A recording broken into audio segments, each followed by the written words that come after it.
Hi, welcome to DAT315. Hopefully, some of you are practitioners in data, maybe, right? I'm a practitioner in data. Maybe you're a practitioner in Agentic AI. Anybody? Well, by the end of this, hopefully you'll probably be practitioners in data and Agentic AI together. So that's what we aim to do. My name's Tim. I'm a Senior Principal Engineer in Aurora. I'll be joined shortly by my friend Siva, who's the Director of Worldwide Specialist Solutions Architects. And we're going to talk about Practitioner's Guide to Data for Agentic AI. So, if anybody thinks they've completely got their arms around all of this, congratulations, you're doing better than most of the rest of the world. This is changing really fast, right? So the first thing I want to do is just look at this evolving landscape a little bit, right? So we started off in 2023, not very long ago. We had these chatbots, we were talking about vector search, we were talking about LLMs just beginning, right? We had these single shot interactions with the agents, that's what we could do.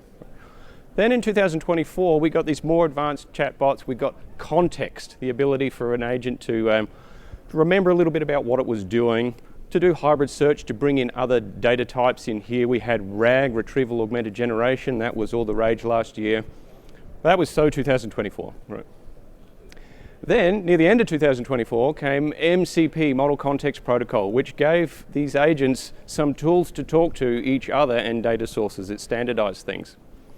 And then, now, 2025, nearly the end, we got to autonomous AI agents.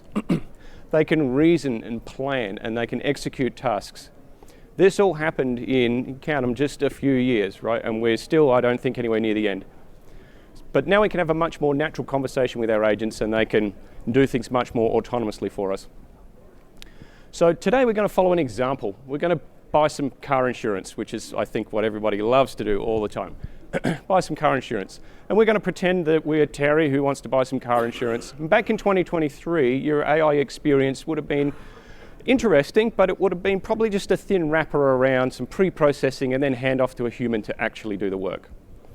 Now in 2025, with our auto insurer example, the agent's able to have a much more fluid conversation, and it's able to actually do probably the entire task for Terry rather than, excuse me, rather than handing off to a human, whether we like it or not.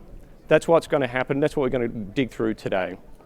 So we'll cover some fundamentals. We've got these three pillars of agentic AI. So first off, we have reasoning. This is where we use our large language models. And then we have action. We're able to take action from these models. We're going to call some tools. We're going to do some things as instructed by the LLMs. And then we have this memory. We have to remember things. Otherwise, it's like talking to a goldfish who can't remember anything, right? It's very frustrating, not very useful. The agentic AI thing, the special sauce there is we put this in a loop. We're able to iterate this. And if you've done any computer science stuff, writing a program without loops, pretty difficult, pretty boring. Once we've got this loop, this react loop, reason and act loop, now we're in agentic AI space. That's where we are today. Okay, so any company, car insurance. Terry needs to buy some car insurance. We'll come through this loop probably a ton of times before we make some answer like, your insurance quote is X dollars, thanks for your business. Okay, so we'll dig in just in one iteration of that loop to start with, reasoning and planning. So the user puts in their request. Inside here we have the system prompt. We're managing context. The system prompt comes in, we have some existing state maybe, we have the user request come in, saying, oh, I need insurance for my Buick or whatever. Next part, we go through the LLM. The LLM does magic stuff. I'm not a scientist who can tell you about how LLMs actually do their work. And then we pass the output from this thing. We make an action, the agent makes an action plan. We work out what the next step in the action plan is.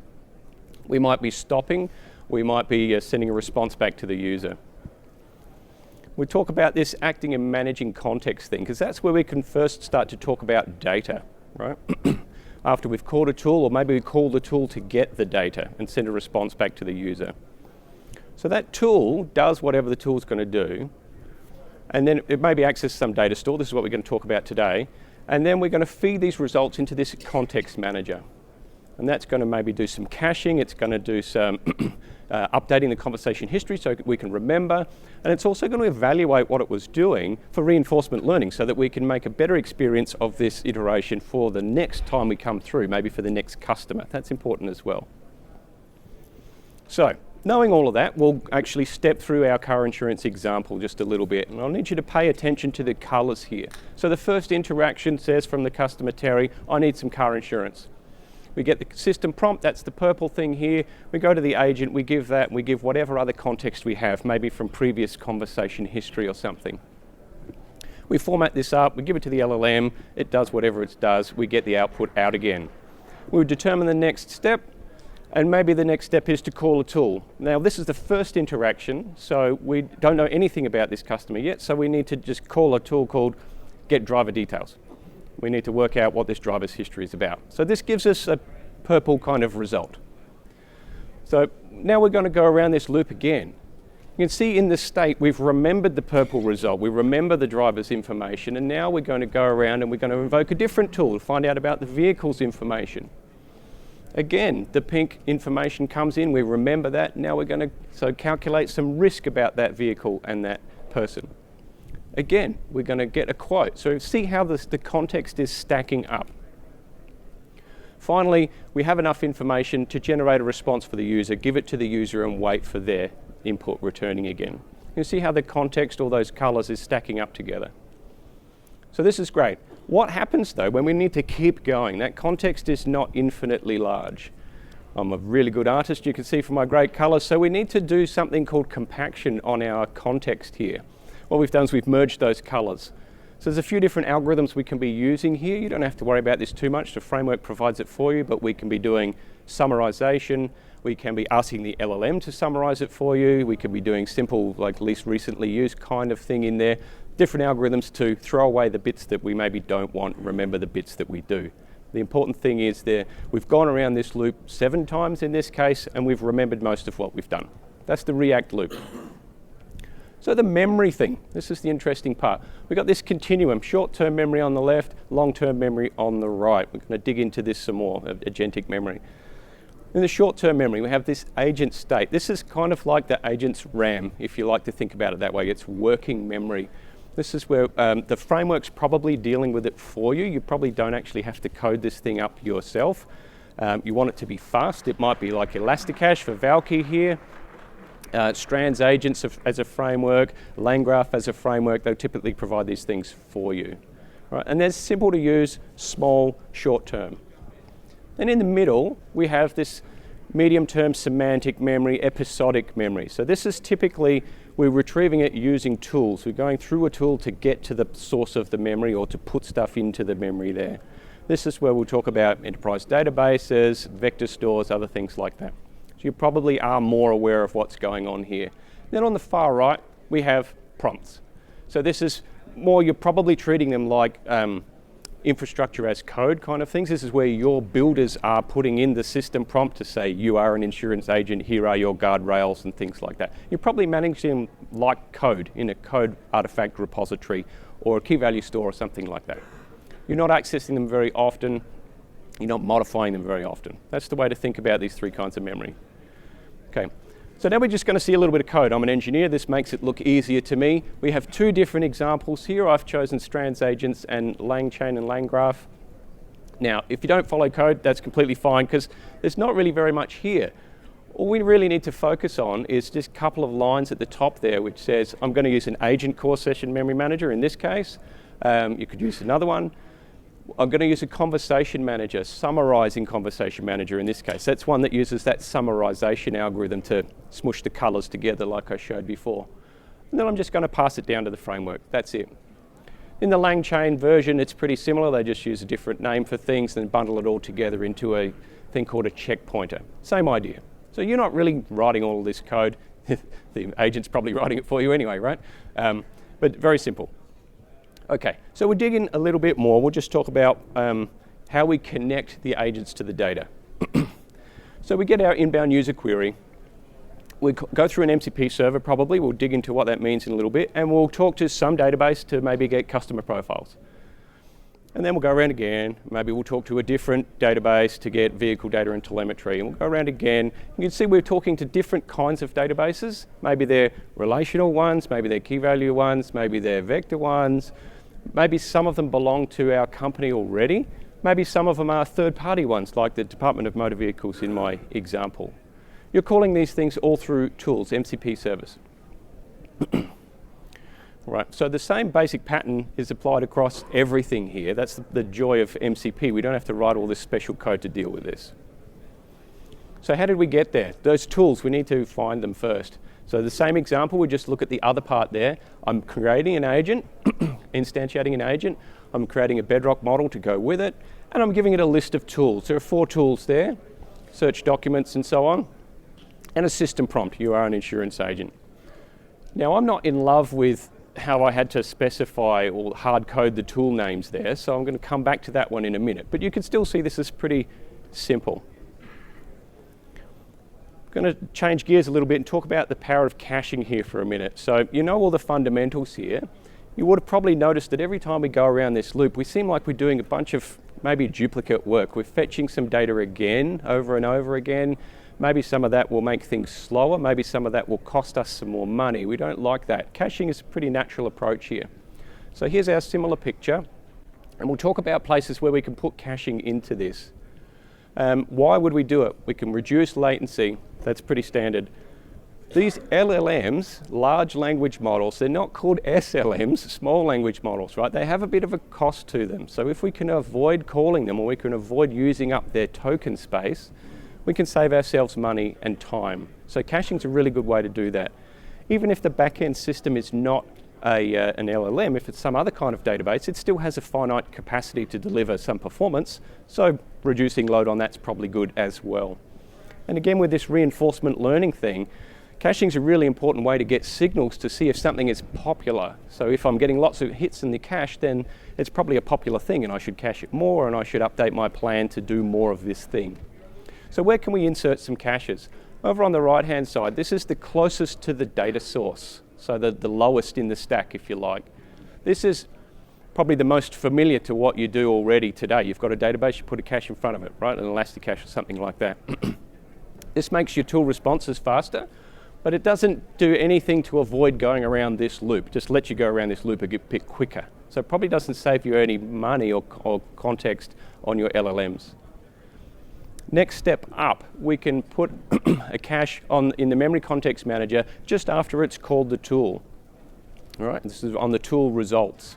So this might reduce your LLM usage. This is the first one that does this.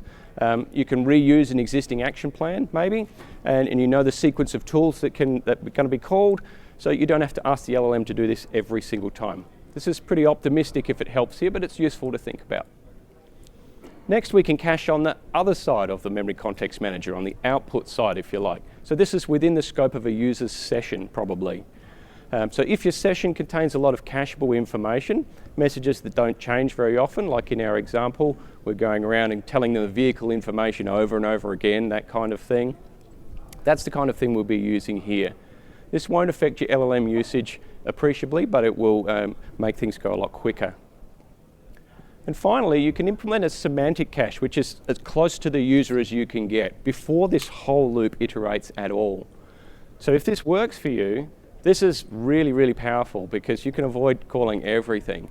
Now, this works for things like where you don't have personal information inside your agent responses. Maybe your agent was being asked a question like, just tell me the legal requirements for insurance in Nevada, right? There's nothing specific to me about that, so I could cache that response. That's the kind of thing we would use there. So this saves latency, saves cost, makes your customers happier because their interactions are more smooth.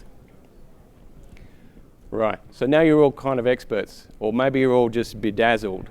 So one thing that I'm a crusty old Unix greybeard, right? And so I would like to share with you a bit of an analogy to see if this helps understand what's going on here a little bit. So I'm going to draw an analogy between Agentic AI and relational databases. If you know relational databases, great, maybe this works. If you don't worry, it's not going to be on the take-home assignment. So first we'll talk about the interface. What's the interface into a relational database? Well, it's SQL, and it's JDBC, it's all this very standardized stuff. And Agentic AI is getting that as well with MCP. So they're kind of similar. Then there's this idea of memory we've been talking about along today. You've got short-term memory and long-term memory for Agentic AI. And inside a relational database, of course, you've got memory. You've got B trees, you've got heaps, you've got indexes, you've got all that kind of thing. Then there's the execution angle to this. So we just talked about this React loop. where we plan and then we execute the steps of the plan. Well, in a SQL engine, you have a SQL query planner that's planning how to use indexes and heap sorts and all those other kinds of things. Quite similar. And we got caching we just talked about. That's very one-for-one. Databases work heavily on caching. And finally, we got this thing we call canned execution. So MCP, you can put whatever tool you like behind an MCP server to execute whatever operation you want. And inside a SQL engine, you have stored procedures. You have PL/PG SQL. Got lots of other pre-canned execution. If that makes you draw a complete blank, I'm sorry. If it helps, maybe it's good for you. So, all right. So MCP, Model Context Protocol. We'll dig into this a little bit more. So this standardizes the interaction between your agents and the tools that they're calling in two ways. It lets them find the tools that they're going to call, work out what they're for, and it lets them call them. They're two very important separate steps. So here's our car insurance agent. Inside that agent, there's an MCP client, standard Python. All right, it's talking to an MCP server. MCP server advertises, in this case, 3 tools, get owner vehicles and so on. The tools have parameters. They have some documentation that goes with them to tell the humans and to tell the tool what they do. That tool probably calls off to a database, so it's just doing normal stuff. It's like running a regular database driver, talking to a regular relational maybe database. Okay, it's nothing magic once you get underneath MCP server. So we'll zoom in, next level down. That agent embeds that MCP client. What is the MCP server actually doing? So inside the agent, we have a tool catalog. It's now got 2 tools inside it. How did they get there? Well, the MCP server advertises these 2 tools.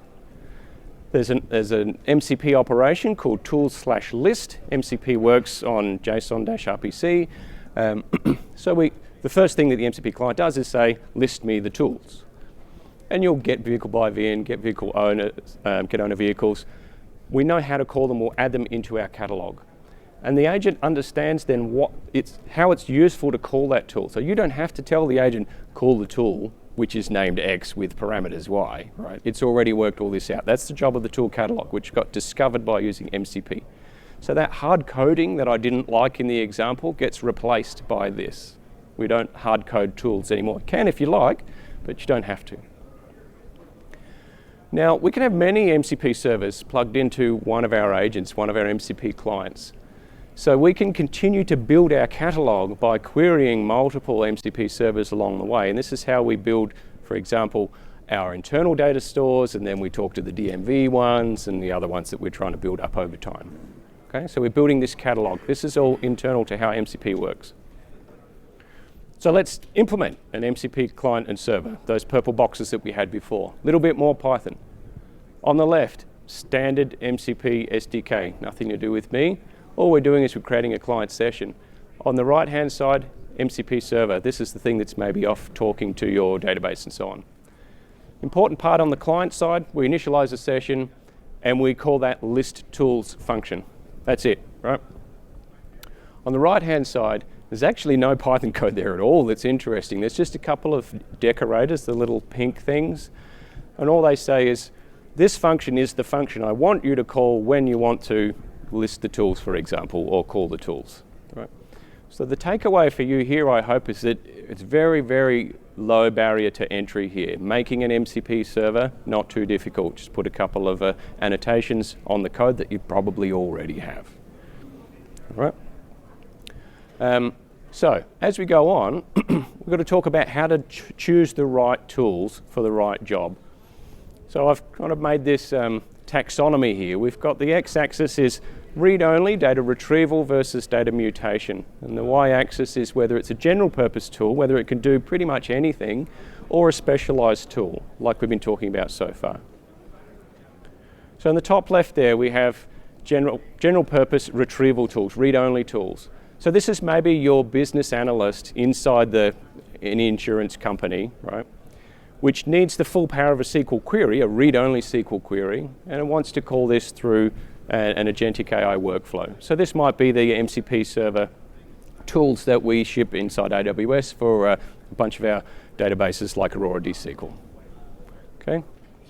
Then on the right-hand side of that, you've got the data mutation version of that. This is very powerful. This is basically general purpose SQL execution or something like that, right? They can create, they can delete, and they can read general purpose data in your data stores.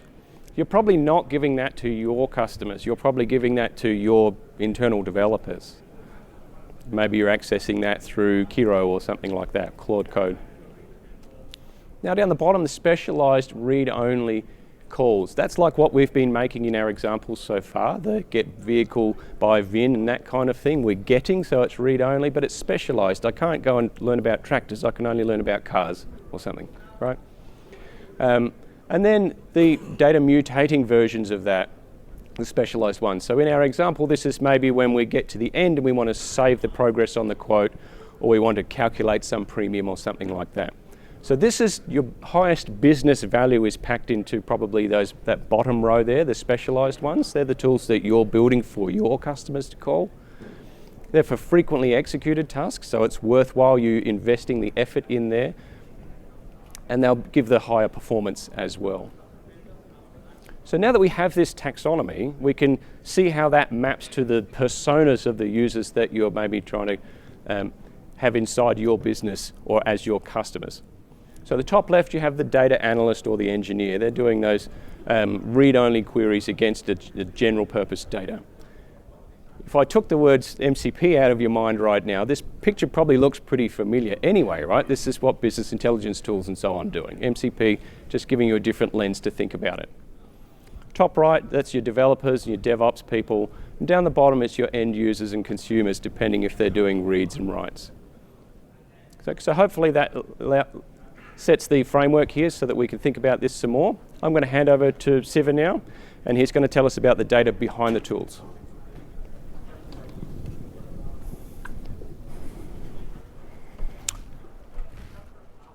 Thank you, Tim. So good afternoon, everyone. So where does the data behind the tool comes from? And you're probably wondering, I already have a lot of challenges on my data side. I have data quality issues. Maybe I need to figure out how to get data lineage.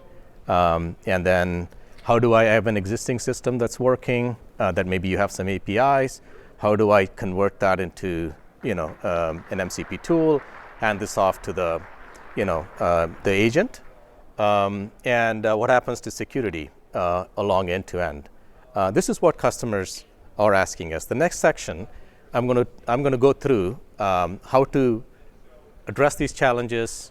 Also, as an architect, I always think about, is there a reference architecture that I can give customers? So I kept the best for the last. So I think we're going to end the presentation with the reference architecture and a call to action, obviously. So let's dive in. So on a technical level, where does the data come from? The data comes from your operational databases. This could be, MySQL or Postgres, Oracle or SQL Server that you're running, or it could be NoSQL databases such as, DynamoDB, DocumentDB, MongoDB, and other things. It could also come from your data warehouses, data warehouses such as Redshift or Snowflake or others, right? Or you probably have data in an open table format like Iceberg, and you probably have this data in a Parquet format on top of S3, right? SageMaker, Lakehouse, right? Or other lakehouses. Or maybe you have a streaming data coming into your organization that is in your streaming data source, such as Kinesis or Kafka, right? Now, let's look at this challenge from a business level, right? This is anycompany.com insurance, right? This is an example company that Tim alluded to, that Terry is going to buy an insurance from this company. When you look at this, in any company, there's multiple departments, right? For example, the claims history comes from the claims department. They are data producers of this data set. And then maybe the legal department has information about rules and regulations.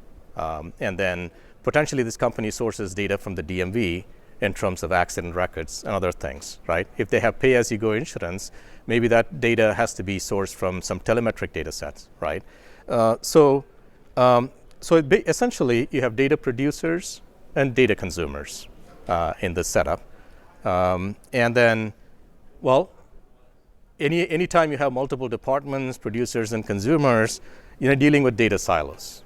And data quality issues come in. If, for example, the sales and marketing department have information about the customer, all the fields have to kind of be merged, and then the customer 360 should reflect that, right? And then the data lineage issues, right? How do we track data lineage? There's this personally identifiable information, such as social security number. If there is a collision, there's a claim, then there's some medical information involved. You cannot pass this on to every user, right? And then access control. Who has access to this? What are their entitlements? So all of these challenges get magnified in the world of agents, right? Because agents are applications. They are going much faster than the humans. They're accessing, they know how to navigate various paths. And then you want to make sure you are sending them along the right paths. There's proper governance along the way, and proper security checks along the way, and filters along the way, so they don't hand off the incorrect data set to the end user or an internal user, right? So how do we address that? As an architect, probably you're familiar with the data marketplace architecture, right? People call this data mesh and other things, right? I'm going to use the term data marketplace architecture. What this architecture says is, let's imagine our company as data producers and data consumers. For example, the claims department, is a data producer of claims, right? And then the underwriting department, which consumes this data set and evaluates the customer risk, is actually a data consumer, right? Then typically data producers are responsible for data quality because they produce the data. It's probably much easier for them to actually put some data quality rules, ensure that this data that they produce actually conforms to the standards that they expect the data to be at.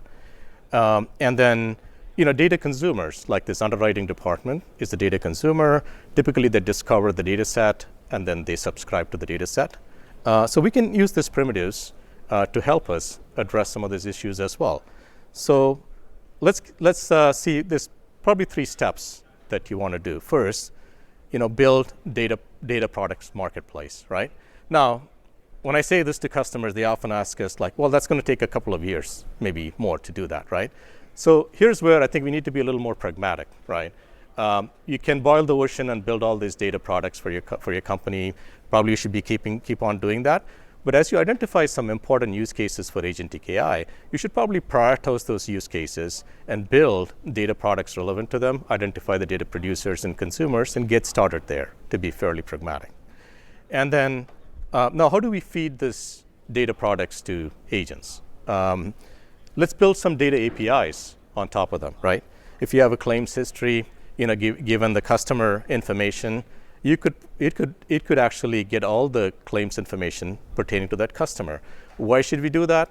The fact that you created a data product, maybe that's a table in your lakehouse, the agent is able to actually select everything from the table, but actually you want to be a little more careful, right? You want to create a specialized path. So if you're an external customer coming through your agent and asking for that, you want to actually restrict that use to just the data set belongs to them. Like, building an API on top of that makes a lot of sense. The other thing is, like, nobody can do this for you. You own your data.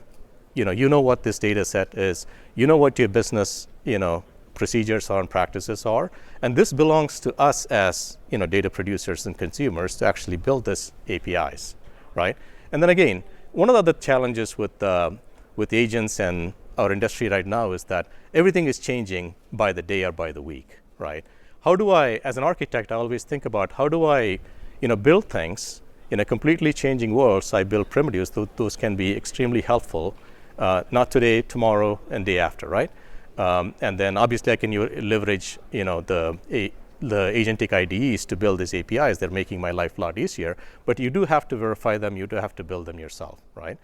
After we do that, then the next thing is to hand this off. How do we hand this off, to the agent? We will expose this. We can expose this APIs as MCP tools. Tim went through an example. Here's where things like Agent Core Gateway are going to come in fairly handy. As long as you have an API, you can actually define that API using Open API standard. You can register that with Agent Core. it'll actually expose that API as an MCP server under tool on your behalf. So you don't necessarily have to do that. Or if you want to actually create an API, you could simply write a Lambda function in Python or your favorite language, and then expose that, to Agent Core Gateway, and therefore magically these tools are available for your agents. Now, when you do that, what happens? Your agent has the brain to pick the right tool for the job. When the user says, I want a specific functionality, it is able to reason out that request. It looks in the tool repository that it has and identifies the right tool for the job. Or you can guide this by prompt templates as well. So we maybe addressed some of the data silos issues. Let's take these principles and apply this to how do you move a traditional application to an agentic AI application, right? Before we get there, I want to address, we should understand who the audience is, who the user is of this agentic experience that we're creating. Again, I'm going to go back into any company insurance. It's easier to explain there.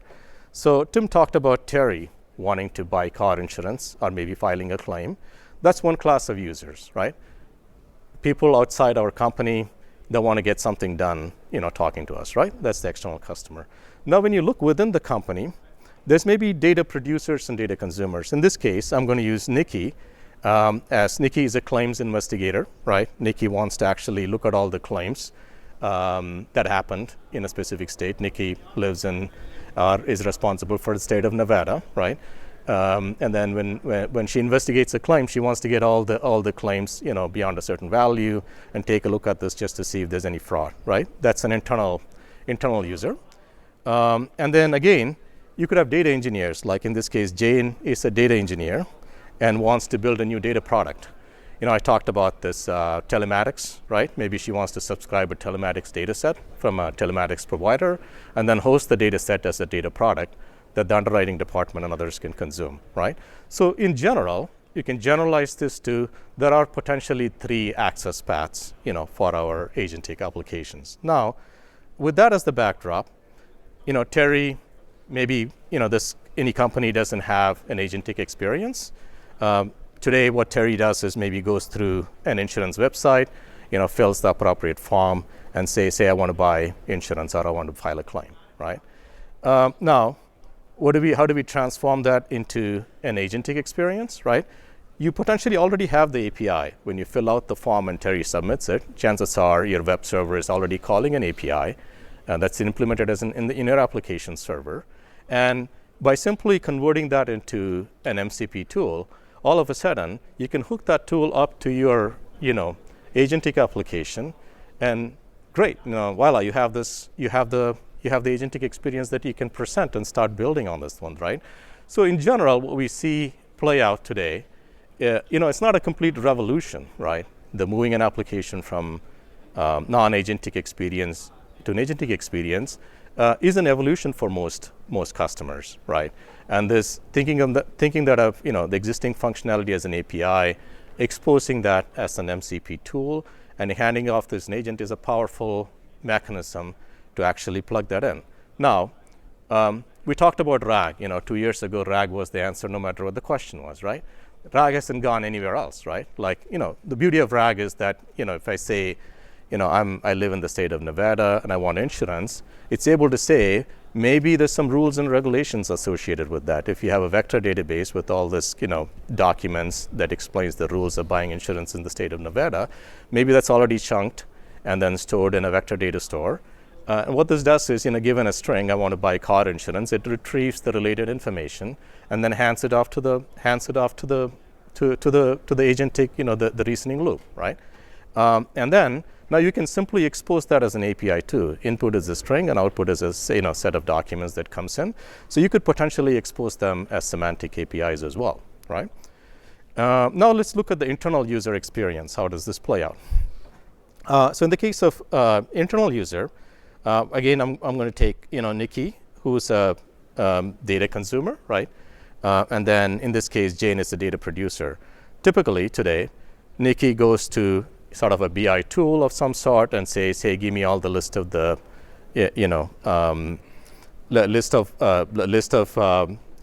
claims that are greater than a certain value, maybe sort this, and then let's pick the top 5 or 10, and then she starts investigating that, right?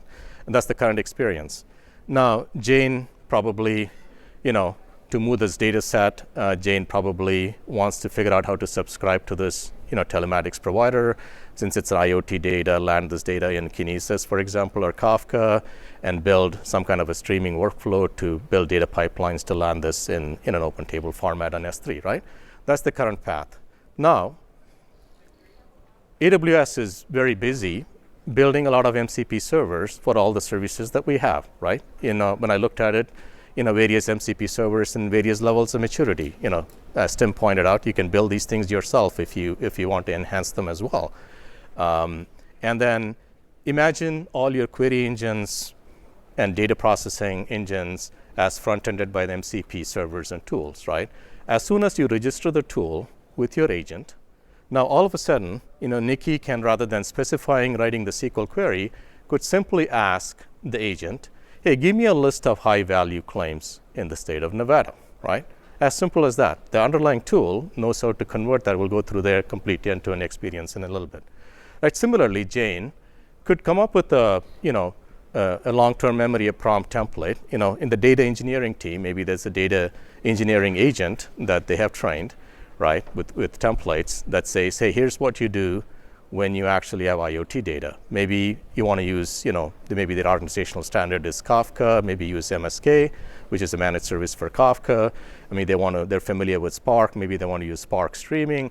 If all of this is templated, again, Jane could simply say, hey, by the way, can you please create me an MSK, a topic, a Kafka topic, and get the data from this third-party provider, and then stage this in S3, right? It knows what the tools are. It's able to actually go through the reasoning loop, understand, get the confirmation from Jane, and deploy this whole thing, right? That magic happens by simply exposing your existing functionality as tools to your agentic applications. And with that, now we are getting into, okay, looks pretty good, right? Now, how does really governance work under the covers? It's kind of pretty important, right? And then let's actually play this thing out. Like, how does this really work? When Nikki, as a claims investigator, she has a role, and user roles of a claim investigator, right? Say, show me all the high-value claims in the state of Nevada.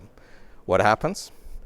The moment Nikki connects to the agent kind of inherits that characteristic, assumes the agent that I'm an investigator.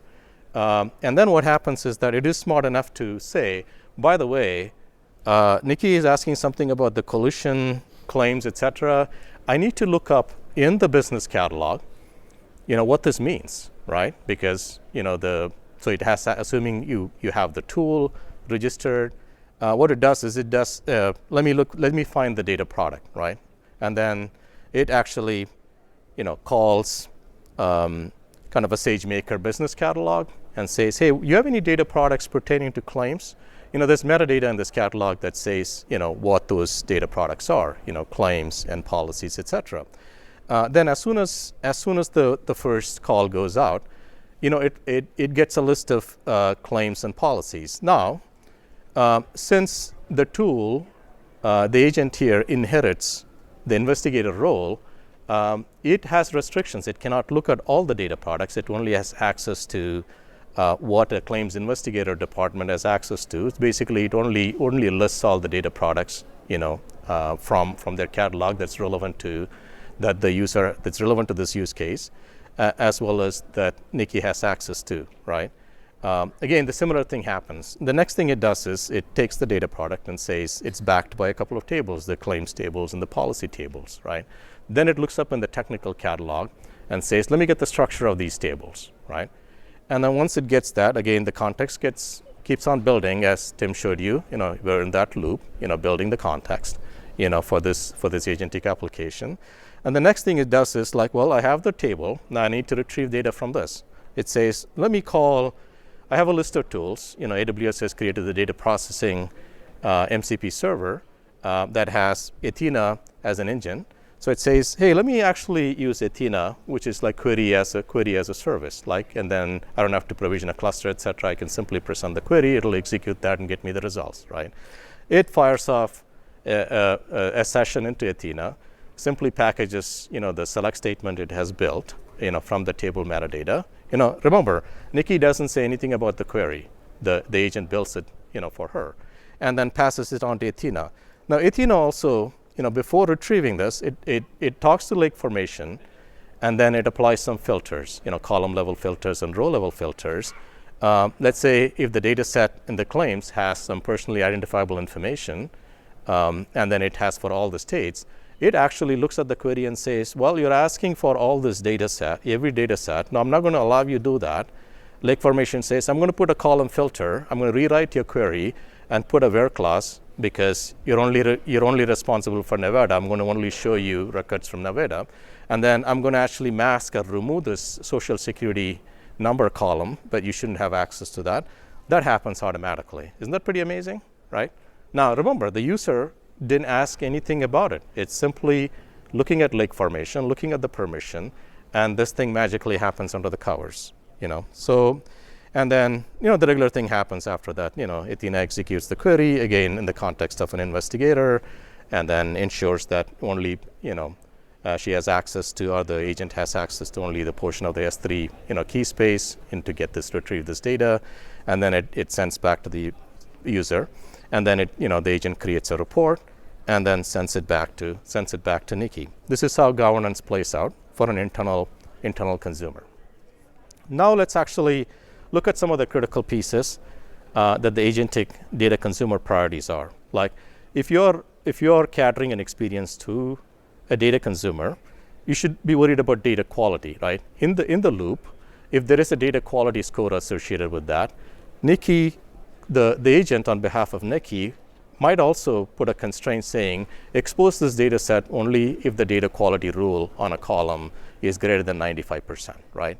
I didn't show that in the agentic loop, but that could be part of your prompt template as well. If you want data quality, you can bake that into your agentic calls, right? And data discoverability is going to be pretty important, right? Your agents have to look up your business catalog, obtain potentially data products, and then associate them with the column metadata in your technical catalog and retrieve the results. I'm going to talk a little more detail into how this trusted identity propagation works. Let's hold off for a second, but you also have to be, when Nikki logs in, I simply said hey, by the way, this agent is going to actually, take on that role, right? How does that really happen? I'll actually dig into that towards the end. Let's hold on to that. And fine-grained access control. Users should only have access to the data set that they need to look at. We demonstrated this by, Athena rewriting the query, looking up lake formation, right? And then the other piece is performance is super important, right? For example, if this report takes forever to come back, Nikki has to go get a coffee or something like that, right? Now, maybe what we can do is actually use a materialized view. We launched Glue materialized view last week, I think. And then Nikki can potentially create a materialized view that says, hey, create a materialized view for me that only has records from the state of Nevada. So you don't have to actually, Athena doesn't have to actually scan all of that. That should be baked in consumer priorities. So far, so good? Okay, let's keep going. Now let's look at the data producer experience. What is the experience for Jane? Jane, as I mentioned, is a data engineer. In this example, Jane's task is going to is to be creating a data product. And then Jane is going to actually get this data set from a telematics provider and then host this in their environment, right? Now again here, as Jane starts talking to the agent first thing does is inherits the user's role, which is a data engineer. Then then this tool has all the various tools required for like the MSK. MSK has a MCP server and tools to provision a cluster that's already exposed to this agent, right? And then it simply says oh, okay, I'm going to create an MSK cluster, and then creates the cluster, and then actually fires up. Then it realizes it needs to also create a topic. This is a placeholder for all the streaming data that's coming in, though, right? Interestingly, the MCP server there for MSK does not have data plane access yet, So it's going to go through, it's going to realize, hey, I don't see that tool there. Maybe I should go through the front end and actually create that. So the agents are smart enough to actually come up with code templates that actually could go on with this, with some prompts, or automatically realizing, hey, I don't know how to log on and create a topic, right? And then that happens, and then the thing unfolds. The next step is it needs to provision a kind of a glue job. Since the template says you want to use Spark, maybe it uses Spark streaming to actually retrieve the data set, and then actually the next thing it does is it needs to create a table where it needs to put that data set, right? Remember the data quality that we talked about?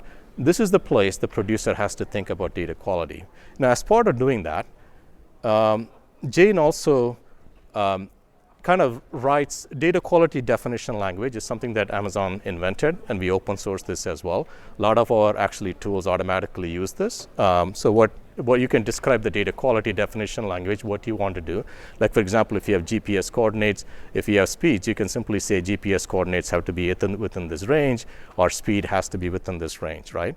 All that is kind of baked in. So as a part of creating this table in the Glue catalog, those quality rules can also be specified. When you specify that, Glue actually runs a batch job and actually evaluates this rule, and at the column level says, here's the data quality for your specific column. It's at 95% or 90% based on how many records are out of sync with the rule specified, though, right? That's automatically built in. It is Jane's responsibility to go and do that, right? And then obviously, the table gets created and nested. Remember, in this case, Jane simply said, like, hey, don't create all this stuff. I'm in my beta environment. Give me the infrastructure as code. I want to validate this code and then deploy this, right? Using my classic CI/CD pipelines. It's probably a good practice, unless you don't have this running around in your production cluster. Use a beta cluster if you want, or at least create infrastructure in the code. You inspect this and before you deploy this, right? Because otherwise you're going to be affecting a running system. And again, as the agentic loop spins, it also realizes it needs to publish.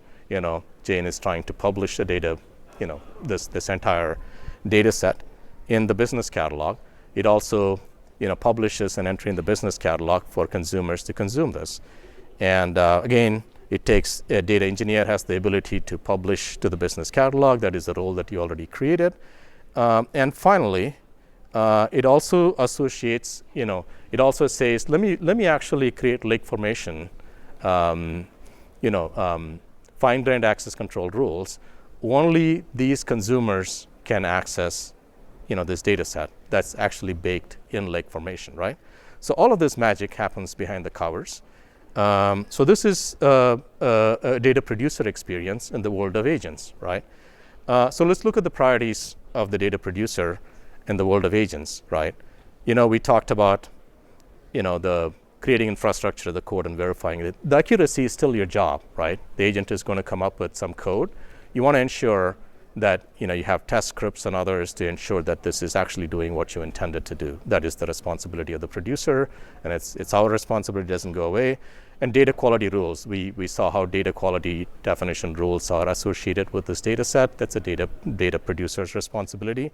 And also, putting the information in a data catalog, right? What does these columns mean? What are the various bounds, and how should they be used? All of that should be part of your business catalog. And then auditing, right? Sometimes you figure out why this happened, though, right? So, making sure that the audit is enabled. So all of these accesses to lake formation are already logged. It can show up as a cloud trail. That's a responsibility of the data producer. So far, so good. I skipped one detail as I was telling you, though, right? I said, by the way, the agent inherits the role of the user coming in, though, right? Like, how does that really happen, right? You're going to need a couple of primitives, AWS IAM, as well as the OpenID Connect and OAuth 2. Rather than delving into the details of this, I'm going to actually show you how this really works under the covers, right? Let's say you have a user. The user first logs in, to their portal, to the agent portal. What happens at that point is the user gets authenticated with the federated identity provider. Now, for enterprise identity, it could be Okta. Basically, the user says, hey, here's my user ID, here's my login, here is your MFA token, that's in my device. You plugs that in. What that does is it sends out this thing called a JWT token, right? I didn't quite understand what this is. I was trying to understand what this is in detail. Here's where, as data practitioners, we have to understand the primitives of what these things mean, right? The easiest way to imagine this is your license. Driver's license, right? We're talking about insurance, easy to use driver's license. In your driver's license, you have your name, you have your picture, you have your signature, and your age details, etc. That's your ID, right? And you give that ID to someone else, they look at this thing and they look at your picture and says, yeah, I think that's the person. And it also has this entitlements, right? Which is what class of car. I live in the state of Washington. Default is a driver C-class license. It doesn't say that, but that's the default, right? And it also has a restriction for me called restriction B, which means in the US, it means I have to wear glasses or contact lenses to drive my car. That's the entitlements, right? So what the JWT token is, it's the access token and the permissions token, right? So that's what this thing is like. You send the token to the agent. That token has to be passed along, right? There are a couple of use cases here. One, where the identity provider doesn't change in your organization. That is the Nikki's use case, right? The Nikki, runs a query, and then that gets passed on to the tool, et cetera. And each stage, it checks with the identity provider if need be, right? And then passes faithfully the token along, the identity token and the access token along to the APIs. And beyond the APIs, it's the same path, right? Those credentials may be exchanged with the temporary AWS credentials, right? Single sign-on.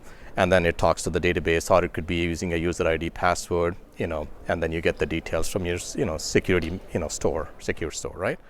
Then there's another path sometimes, right? Remember in the case of Jane is actually getting a data set from a telematics provider, right? The telematics provider might use a different identity provider. In that case, what happens is that you need to exchange your credentials, right? Like you're showing your driver's license, and if you're going to go to another country, they don't take U.S. driver's license. You got to go to AAA and say, can you give me an international driver's license? What they take is they look at your ID, and then actually they give you new credentials, right? They print this paper and say, this is your international driver's license. Then if you go to another country, you show them and they let you rent the car.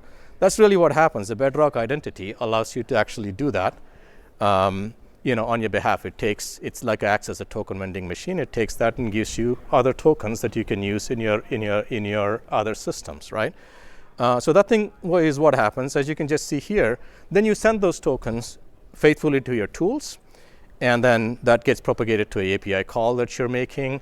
And at that point, those credentials could get transformed into IAM, credentials that can be used to access your data store, right? Or in this case, whatever credentials that's required to access this third-party telematics use case. So this thing is super important. As data practitioners and AI practitioners, we really have to delve into how do we, tell our agent to act on our behalf. And it's super important. Otherwise, it can go do kind of unpredictable things, right? Now putting it all together, this is the final set of slides. Are you ready? 5 minutes, right? All right, this is the most exciting part for me, right? So I'm going to try to put all this in a single reference architecture that you can probably take a look at, right? Here we go, let's go. This is external user. This is Terry coming in and asking a question. I want to buy car insurance, right? Like so you're running you're building an agent app. Maybe you're using Strands, maybe you're using LangChain, maybe you're using other frameworks. Now we think that Amazon Bedrock agent code is the best place to run this because it gives you a runtime which is pretty secure, containerized, right? So that just owned by that execution. Tim talked about memory, short-term memory and long-term memory. Those constructs are there, right? We talked about the gateway, right? Like if you have APIs, you can quickly expose them as tools by using gateway. We talked about identity, this thing where you show your ID to AAA and get that other ID. All of that magic can be actually simplified by your agent core identity. That's why we feel this is, I haven't discussed a few other things there. Agent core is the best place to run this, right? Now, this doesn't have to be for your external customers or your internal teams are going to, as we move forward, are going to have agents, right, that they potentially build. or this may be like IDEs, like Kiro or other IDEs, agent IDEs that you can prompt and use that for internal deployments as well, as long as you can hook up all your tools to this, right? This is the way this looks, right? Remember Amazon Bedrock LLMs. Amazon Bedrock has a choice of LLM from all the way from Nova to Anthropic to, every year we add a few more LLMs, right? Because you can use the right LLM for your reasoning tasks, right? So we give you a choice of LLMs, right? And then remember Bedrock knowledge bases, right? You can basically, Bedrock can actually take your string and then actually look up on your behalf the knowledge base and retrieve the other pieces of information. Like we have a host of functionality there in terms of Postgres. If you have a Postgres engine, if you're doing a SQL, if you're familiar with that, if you want to use the engine, you can use the vector capability in Postgres through PG Vector. OpenSearch is fantastic to combine vector searches along with classic searches, right? So we have a host of tools there. If you're doing GraphRag, you can use Neptune as your vector store, where you can do both graph traversals as well as vector searches together, right? We also have S3 vectors that we added, right? Mylon yesterday talked about that, right? And then you can use that. And then you can also expose them as MCP tools, right? Like we talked about this API where you give the string and it fetches the related piece of information. If you have an MCP server, you can build an MCP for the server for that and expose that as a tool as well, right? Now this is sort of the front end. Now, Tim talked about packaging this as APIs. Remember the special purpose path that Tim talked about? You're creating canned queries or APIs. Now those things, if you expose them as MCP tools, both your customer-facing agents and your internal agents can actually talk to those back-end engines, right? Now we have a lot of capability, starting from Aurora to DynamoDB to Elasticache to Redshift to Athena, and the list keeps on growing, right? Based on what tool you want, what engine runs it the best, you can expose your API or general purpose query via this tool. Now, what happens to your backend, right? There we go. That's the data processing engine, right? This is where Jane goes and provisions a Kafka topic and then actually and runs a glue job. That whole thing can be orchestrated, by tools, right? With that, this is the picture I've been very intensely drawing. Hopefully this makes sense, right? So this is, I feel like a reference architecture, at least for me, until I keep changing it. We'll keep on tweaking this. Any feedback on this, welcome, right? On the left side is the agent. On the right side is the data. The MCP is this big USB-C thing that connects the data and AI together.